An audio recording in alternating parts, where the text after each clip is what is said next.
I can remember a time when I was highly motivated, but I was not particularly happy or empowered. And I wanted to talk about that because that's what this whole chapter is about. It occurred several years ago when I was working as a loaned executive for the United Way campaign in my hometown. So I was working there for, I think it was about 6 weeks. Maybe it was longer than that. And basically, we were trying to generate materials to go out and visit companies to get solicitations for the United Way. It was something that I believed in very deeply, in trying to help the cause of generating money that would be helping people throughout our community.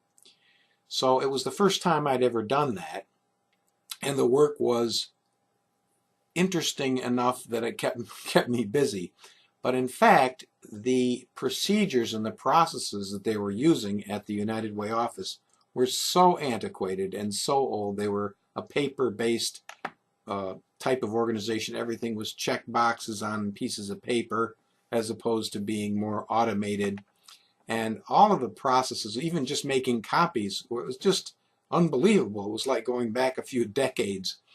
And so I did not feel, we had to do everything according to the exact formula, exact rules and everything. It was very, very almost stifling. No creativity to do things. You really had to do them by the book. And so therefore I felt sort of stifled and definitely not happy. A lot of mechanical things, stuffing things and things like that. Jeepers, the work itself was important work for the community, and I felt great about that from a motivation point of view. But clearly, the concept here of being empowered, I wasn't very empowered in that job at all, and I felt stifled. On the other hand, I was highly motivated to do the work. So you see, these two things are not always in sync.